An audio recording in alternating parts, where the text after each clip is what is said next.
Got text from Dad. Family meeting tomorrow, 2 p.m. Important inheritance discussion. I was refinishing an antique dresser when my phone buzzed. My dad, we barely talk. Maybe once every few months. Family meeting tomorrow, 2 p.m. Important inheritance discussion about Grandpa Orlando's estate. Be there. No. Hello. No. How are you? Just that. My grandpa passed 3 weeks ago. He was 84. The only person in my family who ever got me. Amazing craftsman who restored historical buildings. Taught me everything about woodworking. Everyone else thinks what I do is a joke. My dad builds cookie-cutter suburban developments and makes bank. My brother Kyler followed his path. Fancy SUVs, massive houses. I rent a modest apartment and drive a 2011 Subaru that barely starts. I canceled my afternoon appointment, losing $300, and drove 2 hours to their McMansion. Pulled up at 1:55, right on time. Walking to the door, I heard loud laughter inside. Weird for an inheritance meeting. I knocked. No answer. Let myself in. There they all were. Dad, Mom, and Kyler around the dining table with wine glasses, fancy cheese plates, and official papers. All dressed up like it's a celebration. Dad looked up with this smirk. "Oh, you actually came? We already divided everything about an hour ago." I stood there frozen. "You said 2. It's 1:58. Mom couldn't stop giggling. The 8-year-old failure actually thought he was getting something. Kyler waved papers. "We signed everything an hour ago. You get nothing." I'm still standing there, jacket half off, completely blindsided. What the hell is going on? Dad stood up and walked over. "You're 28, single, living in a rental. Why would we waste Grandpa's money on you?" Mom slurred her whine. "We told the lawyer you're mentally unstable. He agreed you shouldn't get a penny."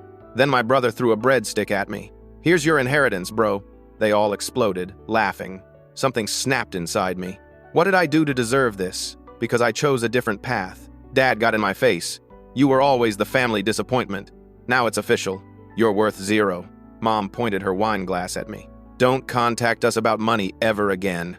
Your grandfather would be ashamed." That's when I realized something wasn't adding up.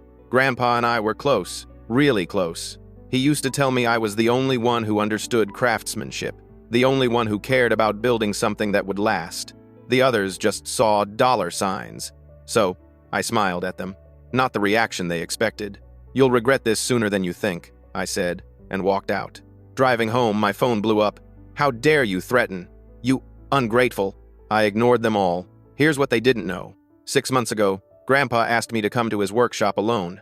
He'd been diagnosed with heart problems, knew his time was limited. He handed me a sealed envelope, made me promise not to open it unless something fishy happened.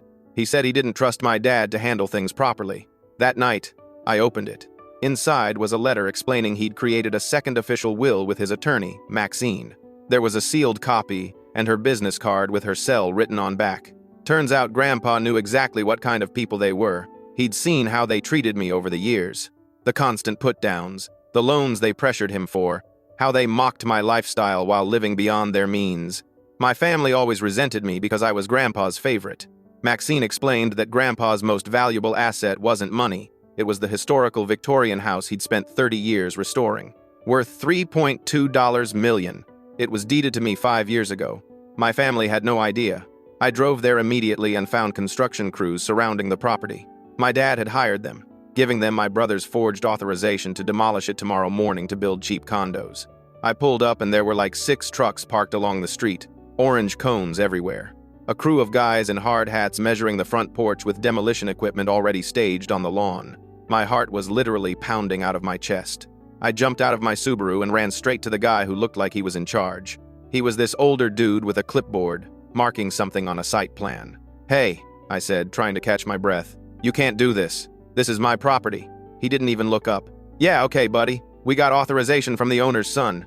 Demolition starts at 6 a.m. tomorrow." I pulled out my wallet and showed him my driver's license, then the folded deed I'd grabbed from Maxine's office. "I am the owner. My name is right here. This house was deeded to me 5 years ago by my grandfather, Orlando Hayes. You need to stop everything right now." The foreman finally looked at me, then at the papers. His expression changed real quick.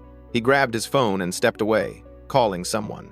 I could hear him saying things like authenticated deed and legal documentation, and we might have a problem here. Meanwhile, the rest of his crew just stood there watching this unfold. After like 10 minutes on the phone, the foreman came back over. He looked stressed.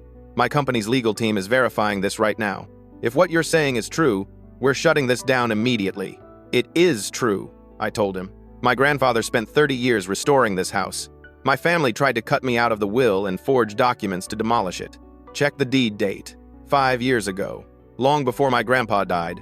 His phone rang. He answered, listened, and his face went completely pale.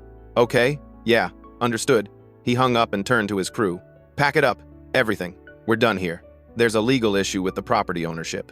One of the younger guys started to argue, but we're scheduled for demo at 6 tomorrow morning, and the foreman cut him off. I said pack it up. Now.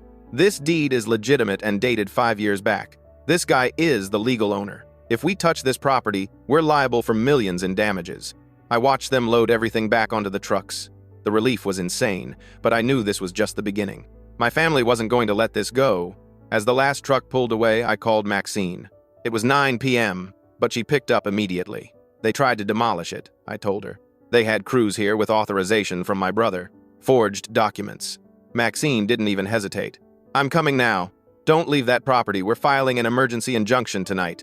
She showed up 40 minutes later with a briefcase full of documents.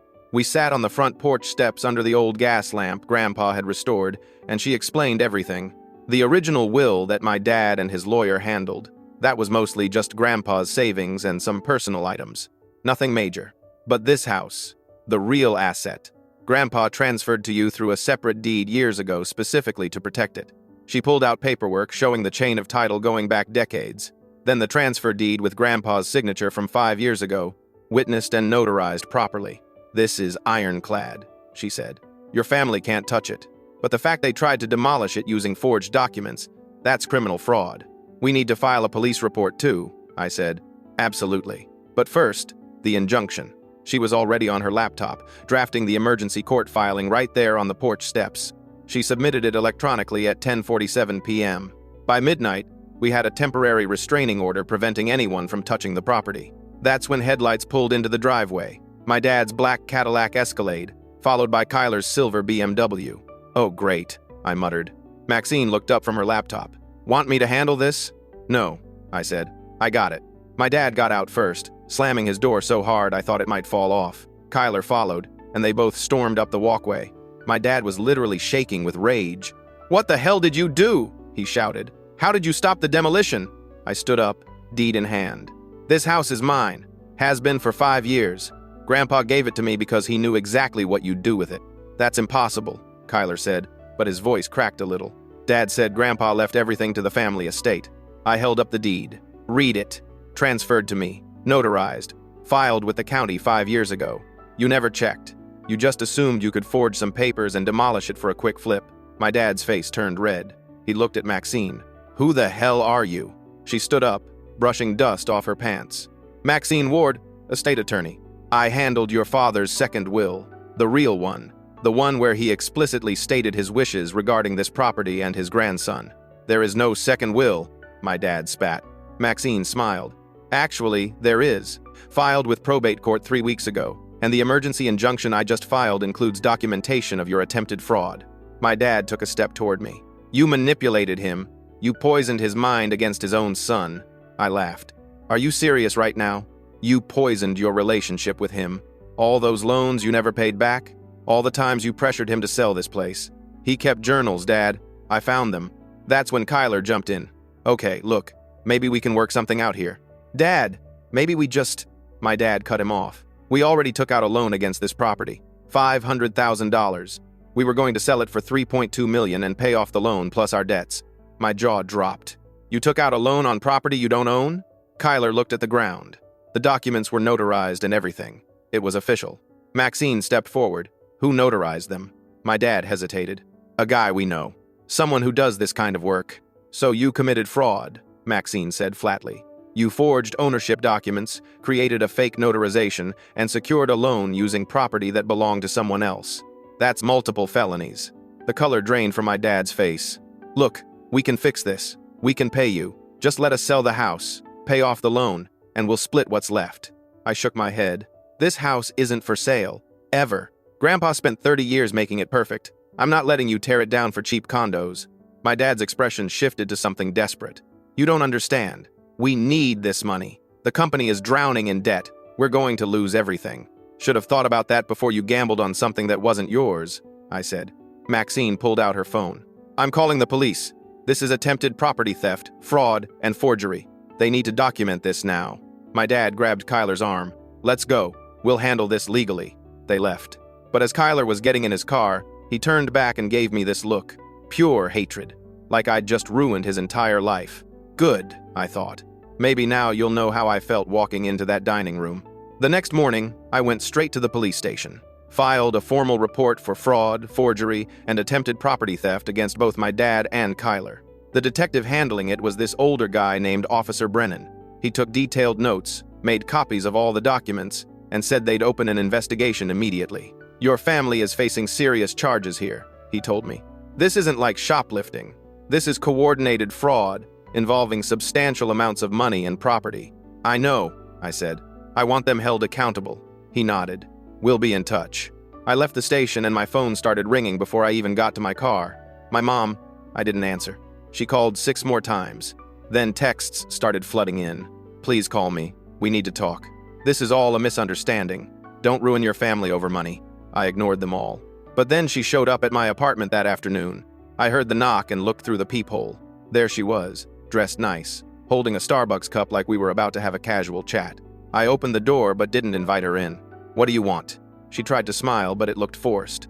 Honey, can we please talk about this? I brought you coffee, your favorite, caramel macchiato. I don't drink those anymore, I said. What do you want? She sighed, dropping the friendly act. Okay, look, your father made some mistakes, we all did, but pressing charges? That's too far. We're family. You humiliated me, I said. You called me a failure, told everyone I was mentally unstable, threw breadsticks at me while laughing about how I got nothing. She waved her hand dismissively. We were stressed. The estate process was overwhelming. We said things we didn't mean. You meant every word. Her expression hardened. Fine. If you want to play it like that, here's an offer. Drop the charges, let us sell the house, and we'll give you $50,000. Cash. You can do whatever you want with it. The house is worth $3.2 million, I said. And it's mine, not for sale. She stepped closer, lowering her voice. Please. Your father's company is failing. We're going to lose everything. The house, the cars, all of it. We need this. Then maybe Dad shouldn't have built his entire empire on debt and bad decisions, I said, and closed the door in her face. She pounded on it for a few minutes, yelling about how selfish I was, but eventually she left. I called Maxine and told her about the conversation. She tried to bribe you? Maxine said. That's witness tampering. Document everything. I already recorded it on my phone, I told her. Smart. Send me the audio file. We'll add it to our case. That afternoon, Maxine called me back with an update. I hired a private investigator to look into your family's finances. If they're this desperate, there's probably more going on. The investigator's name was Travis. Former cop turned PI. He called me 2 days later with his findings. You're not going to believe this, he said. Your dad's development company is $2.3 million in debt. Multiple lawsuits from previous projects. Shoddy construction. Missed deadlines. Breach of contract. He's been 1 bad month away from bankruptcy for over a year. So the inheritance wasn't just about greed, I said. It was survival. Exactly. They were counting on that Victorian house to save them. That's why they rushed to cut you out and tried to demolish it so fast. They needed the cash immediately. This gets worse, Travis continued.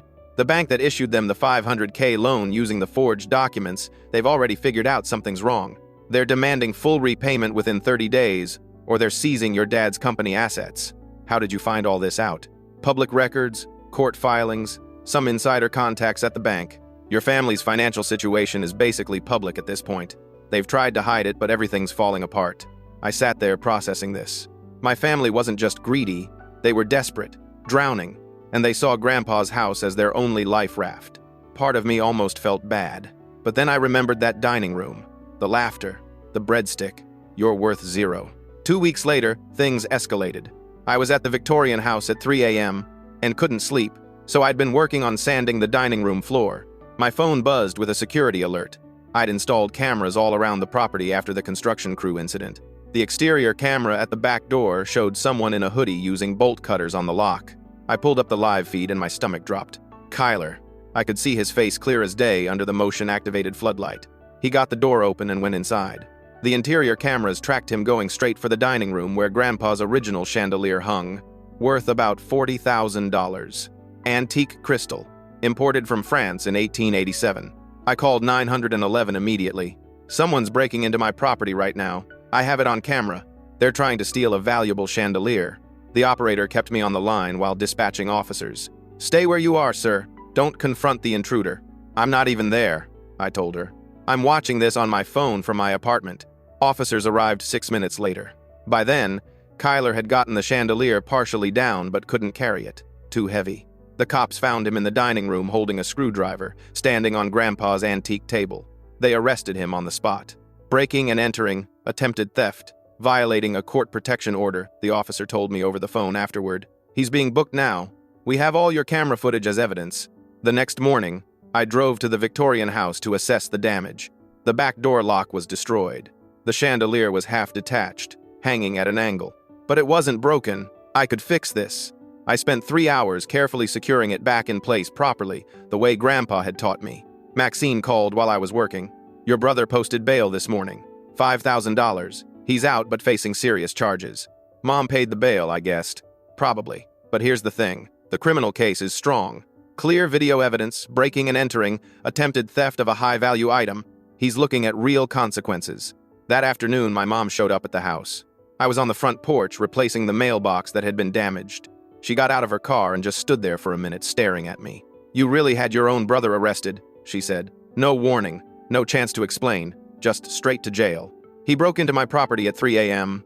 with bolt cutters, I said, not looking up from my work. Tried to steal a $40,000 chandelier. What exactly needed explaining? She walked closer. He was desperate. We all are. Can't you see what you're doing to this family?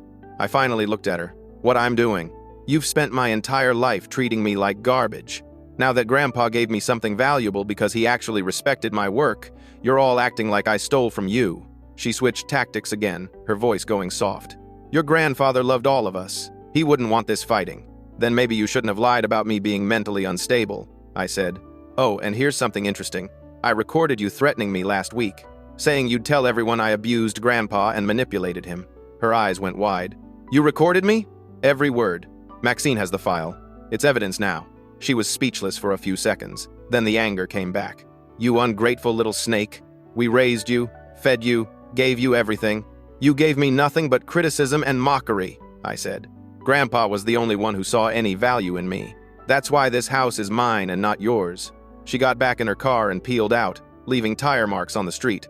I went back to fixing the mailbox. My hands were shaking a little, but I kept working. That's what Grandpa would have done. Just keep working, keep building, keep restoring. A week later, Maxine called with a major update. The judge ordered a full investigation into the estate settlement. All assets distributed to your father, mother, and brother are frozen until this gets resolved. How long will that take? Could be months. But it means they can't access any of Grandpa's money or sell anything from the estate. Everything's locked down. That same day, my family's original lawyer, the one who handled the first will, withdrew from the case. Maxine found out through court filings. Apparently, he'd discovered the extent of the forgeries and fraudulent documents. He wanted nothing to do with it anymore, left them scrambling to find new representation. Then I found something that changed everything. I was cleaning out Grandpa's workshop at the Victorian house, and tucked behind his main workbench were 3 leather-bound journals. His handwriting filled every page, detailed entries going back 15 years. I sat on the workshop floor and started reading. The entries were incredible. Grandpa had documented every loan my dad asked for, every guilt trip, every manipulation. There were literally dozens of entries like this. August 12, 2018. James called again. Needs $35,000 for a property deal that fell through. Says he'll pay me back by October. He still hasn't paid back the $22,000 from April. The 4th of January 2020. James angry I won't co-sign his business loan. Says I'm being selfish with my money. Told him I worked for it and he needs to manage better. He hung up on me. The 28th of June 2022. James tried pressuring me to sell the Victorian house again. Says it's just sitting there wasting money. Doesn't understand what I've built here. What I've preserved. He sees dollar signs. I see history, craftsmanship, legacy. We argued badly. I told him the house is not for sale. He said I care more about old buildings than my own family. I kept reading, page after page. Grandpa had documented $780,000 in loans to my dad over the years. None of it paid back. Not a single dollar. He'd also written about me. The 15th of March 2019. Worked with my grandson today. He's the only one who understands. Taught him about mortise and tenon joints. He was fascinated, asked 100 questions. James called later wanting money. The contrast is stark. One grandson wants to learn and build. The other just wants to take. I sat there on that dusty workshop floor, reading by the light of Grandpa's old lamp, and I literally started crying. He'd known. He'd seen everything so clearly. The last major entry about the house was from 3 years ago. The 3rd of September 2022, James showed up unannounced with some developer friend. Tried to pressure me into selling the Victorian. Offered $2.1 million, said I'd never get a better deal. I told him no. The house is not for sale at any price. We had a massive argument. He called me a stubborn old fool wasting the family's future. I told him to leave and don't come back until he can speak respectfully. He hasn't visited since. I'm changing my will. The house goes to my grandson when I'm gone. He'll protect it. I called Maxine immediately. You need to come here. I found Grandpa's journals. Everything is documented. Every loan, every argument, everything. She arrived within an hour and we spent the evening photographing every page. This is incredible, she kept saying. This proves premeditation, pattern of behavior, financial manipulation. Your father borrowed nearly $800,000 and never paid back a cent. We can use this. I said, can't we? Absolutely. We're filing a counterclaim. Your grandfather documented these as loans, not gifts. That means they're legally owed. A counterclaim for what? $780,000, plus 15 years of interest, at standard rates. We're going after your father for every penny. Within 2 days, the counterclaim was filed. My dad's new lawyer, some guy named Richard Keller who looked desperate for clients, tried to argue the loans were gifts. Family helping family. But Grandpa's journals specifically called them loans, noted payment promises, documented the fact that none were ever repaid. The financial pressure became unbearable for my dad. His development company couldn't handle the fraudulent loan demand, the frozen estate assets, the ongoing lawsuits from previous projects, and now a counterclaim for $780,000 plus interest. 2 weeks after Maxine filed the counterclaim, I heard from Travis, the PI, that my dad's company had declared bankruptcy. Chapter 11, Travis told me. Full bankruptcy protection. They're trying to restructure, but honestly, there's too much debt. The company's probably done. What about their house? The bank's already filed foreclosure proceedings. They have 30 days to vacate. Part of me felt guilty, like maybe I'd pushed too hard. But then I'd remember that dining room, the laughter, the breadstick, and the guilt evaporated. Kyler's legal situation got worse fast. The prosecution offered him a plea deal, 18 months probation, 200 hours of community service, a $15,000 fine, and he had to plead guilty to breaking and entering and attempted theft. His public defender told him to take it. The video evidence was overwhelming. He took the deal. I heard through Travis that Mom paid the fine because Kyler was completely broke, working part-time at a hardware store just to cover his own rent after Dad's company collapsed.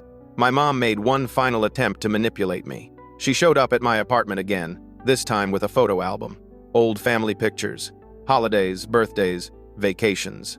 She sat down on my doorstep without being invited and started flipping through it. Look at this, she said, her voice shaking. This was your 8th birthday, remember? Your grandfather came dressed as a pirate. You were so happy. I remember, I said, standing in the doorway. He loved all of us, she insisted. He'd want us to work this out, share the house, be a family again. Did you miss the part where you told his lawyer I was mentally unstable? I said. Where you called me a failure? Where Dad said Grandpa would be ashamed of me? We were wrong, she admitted, and actual tears started falling. We were so wrong. We treated you horribly, but we're losing everything. Our home, our savings, our dignity. Please, Grandpa would want you to help us. I crouched down to her eye level. Grandpa specifically wrote in his private will that he wanted this house protected from your greed. Those were his exact words. Maxine has the document. She closed the photo album, defeated. So that's it? You're just going to watch your family fall apart? You watched me struggle for years and laughed about it, I said. Called my career a joke, mocked my lifestyle. Now you want compassion? She stood up slowly, like her legs barely worked. You've changed. You're cold now. No, I said. I just stopped accepting your abuse. She left without another word. That was the last time any of them tried to contact me directly. The legal proceedings moved forward.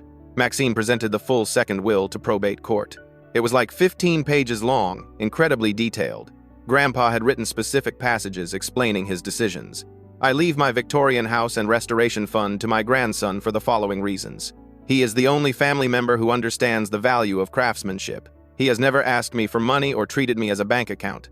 He respects the work I've done and will protect this house as I have. My son James has demonstrated through his actions over many years that he values money over heritage, shortcuts over quality, profit over preservation. He has borrowed $780,000 from me, promising repayment, and has repaid exactly $0. He has repeatedly pressured me to sell the Victorian house, despite knowing it represents my life's work. I cannot and will not allow him to destroy what I have built. The judge, an older woman named Judge Patricia Henley, read the entire will in open court. My dad's lawyer tried to object multiple times, but she shut him down. This is clearly written by someone of sound mind with specific intentions, she said. The will is detailed, notarized, and filed properly. I see no grounds for contest. My dad's lawyer tried one more angle. Your Honor, we believe the grandson unduly influenced the deceased, pressuring him to change his will. Judge Henley looked at him over her glasses. Do you have any evidence of undue influence? The lawyer stammered. Well, the relationship between them was very close, and being close to someone isn't undue influence, the judge interrupted. Do you have evidence of coercion, manipulation, or exploitation? The lawyer had nothing. Maxine stood up and presented the journals. The email correspondence between Grandpa and me, discussing restoration techniques and testimony from Grandpa's neighbors. 5 different people testified that they'd seen Grandpa and me working together constantly, that the rest of the family rarely visited, and that Grandpa had explicitly told multiple neighbors about his intentions. One neighbor, an elderly woman named Mrs. Chen, who lived 3 houses down, gave particularly damning testimony. Orlando told me 2 years ago that his son only visited when he needed money. He said his grandson was the only one who cared about the house, about the craft. He told me he was leaving it to the boy. There was no secret about it. The judge validated the entire second will. Every asset Grandpa had set aside for me was officially mine. The Victorian house, a $127,000 restoration fund he'd been building for decades, his workshop tools worth another $40,000, and his collection of architectural drawings and historical documents. My dad was sitting in the courtroom when the ruling came down. His face went completely white. His lawyer leaned over to whisper something, but Dad just shook his head. He'd lost everything. But he wasn't done fighting. In what I can only describe as pure desperation, he hired a new lawyer. This guy was sketchy as hell, worked out of a strip mall office, the kind of lawyer who advertises on bus benches. His name was Leonard Fisher. Fisher immediately filed motions claiming Grandpa wasn't of sound mind when he signed the second will 5 years ago. Alleged diminished capacity, early dementia, vulnerability to manipulation, complete fabrication. Maxine was ready. She pulled Grandpa's complete medical records from the past decade. Annual checkups, cognitive assessments, everything. His doctors had tested him for dementia and cognitive decline multiple times because he was in his 80s.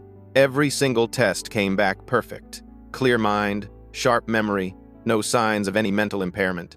She also presented 5 years of email correspondence between Grandpa and me. Hundreds of messages discussing woodworking techniques, restoration plans, architectural history, design decisions for the Victorian house. The emails proved ongoing, coherent, detailed conversations about complex topics. No way someone with diminished capacity could maintain that level of discussion. Judge Henley was clearly annoyed by this point. Mr. Fisher, she said during the hearing, you've presented 0 credible evidence supporting your claims. The medical records directly contradict your allegations. Do you have anything substantive? Fisher tried to present a statement from some doctor who claimed to have treated Grandpa for memory issues. Maxine immediately proved it was fake. The doctor didn't exist. The medical license number was made up. The letterhead was from a closed clinic. Judge Henley lost it. She sanctioned my dad $25,000 for filing frivolous motions with fabricated evidence, warned that any further nonsense would result in criminal contempt charges. After the hearing, Fisher withdrew from the case. Apparently, even sleazy strip mall lawyers have limits. My dad was left with no representation, no money, and criminal fraud charges still pending. The prosecutor handling the fraud case offered my dad a plea deal. Admit to the forgeries, pay $50,000 in restitution over time, give up permanently any claims to Grandpa's estate, and avoid jail time. The alternative was going to trial where the evidence was overwhelming and he'd likely face 3 to 5 years in prison. He took the deal. Had no choice, really. Kyler and my mom had to sign similar agreements, relinquishing all claims to the estate and paying their own fines. The legal nightmare was finally over. I heard through Travis that my parents moved into a small rental apartment on the east side of town. Not a great neighborhood. The McMansion was foreclosed and sold at auction. All the luxury cars were repossessed. My dad got a job as a project manager for another development company, working for someone else instead of running his own business. Mom got a part-time administrative job at a dental office. Kyler moved back in with them. His BMW was repossessed too. He was working minimum wage at Home Depot, trying to pay off his legal fees and the fine. Travis sent me a photo of Kyler stocking shelves in an orange apron. The irony of him working at a hardware store after years of mocking my craftsmanship wasn't lost on me. I threw myself into restoring the Victorian house. Used Grandpa's $127,000 restoration fund to hire specialists for the things I couldn't do myself. Replastering, electrical work, some foundation repairs. But I did all the woodwork myself. Every piece of trim, every door frame, every window sash. Exactly the way Grandpa taught me. One afternoon, I was pulling up old carpet in the master bedroom and found a hidden compartment under the floorboards. Inside were rolled-up architectural drawings, original blueprints from when the house was built in 1887.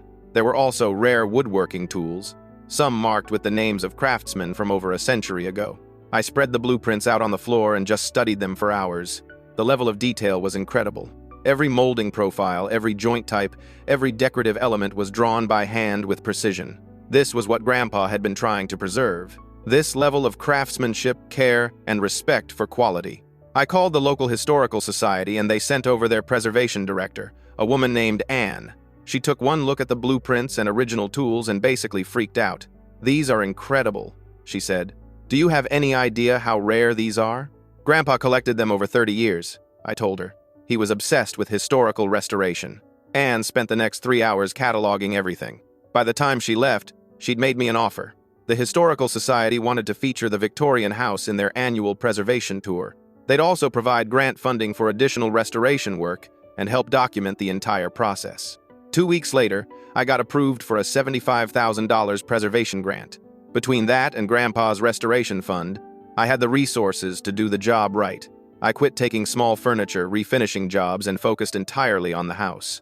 I worked 7 days a week for months, restored the front porch exactly as it appeared in Grandpa's photos from the 1,990 seconds, rebuilt the decorative corbels under the eaves, refinished every square inch of original hardwood floors, stripped and restored all the original doors, still hanging on their brass hinges from 1,887. The project became my entire life. I'd wake up at 6 a.m., work until dark, then spend evenings researching period-appropriate techniques and materials. I found suppliers who still made authentic Victorian-era hardware, tracked down specialty lumber mills that could match the original wood species. 6 months into the restoration, I was working on the front porch one afternoon when a black Cadillac drove by slowly. My dad's car. It stopped across the street. He sat there watching me work. I was using a hand plane to fit a new porch board, exactly the technique Grandpa had taught me. Traditional woodworking, no shortcuts, doing it right. I could see my dad through his windshield. He just sat there for maybe 10 minutes, watching. I kept working, pretending not to notice. Eventually, he pulled up to the curb and rolled down his window. "You're doing it exactly like he did," my dad called out. I kept planing the board. "Yeah, that's the point." He got out of the car and walked to the edge of the property but didn't cross onto it. Looked like he'd aged 10 years. Gray hair, tired eyes, cheap clothes instead of his usual expensive suits. "Can I ask you something?" I stopped working and looked at him. "What? Do you hate me?" The question caught me off guard. I stood up, still holding the hand plane. "I don't know. Maybe. Probably. Does it matter?" He nodded slowly, like he'd expected that answer. "Your grandfather would be proud of you. The work you're doing here. I can see that now." "Little late for that realization," I said. "I know." He looked down at his shoes. "I spent 30 years building developments, hundreds of houses, cookie-cutter designs, cheap materials, maximum profit. They'll all fall apart in 20 years. But this house, what you're doing, it'll last another century." I didn't say anything, just watched him standing there, broken and defeated. "I destroyed everything," he continued. "The company, our savings, my relationship with you, all because I couldn't see what your grandfather saw. Quality over quantity, legacy over profit. You destroyed it because you were greedy," I said, "because you saw me as worthless and Grandpa's work as a paycheck." "You're right," he admitted. "For what it's worth, I'm sorry. I know that doesn't fix anything, but I'm sorry." He got back in his car and drove away. I stood there for a few minutes, hand plane still in my grip, watching the Cadillac disappear around the corner. Then I went back to work. The porch board needed to be perfect. That's what Grandpa would have done. Just keep working, keep building, keep honoring the craft. 3 weeks later, I found Grandpa's final journal entry. It was in a separate, small notebook hidden in his tool chest, dated 2 weeks before he died. I sat on the workshop stool, the same one Grandpa used for 60 years, and read it. February 18th, heart acting up again.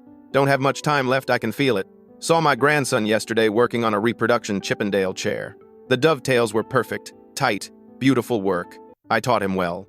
I made the right choice with the house. James will never understand. Kyler will never understand. But my grandson does. He gets it. The house is safe. My life's work will continue. I can die knowing I made the right choice. No regrets. I folded the notebook closed and just sat there in the quiet workshop, surrounded by Grandpa's tools and the smell of sawdust and mineral spirits. He'd trusted me with his legacy. I wasn't going to let him down.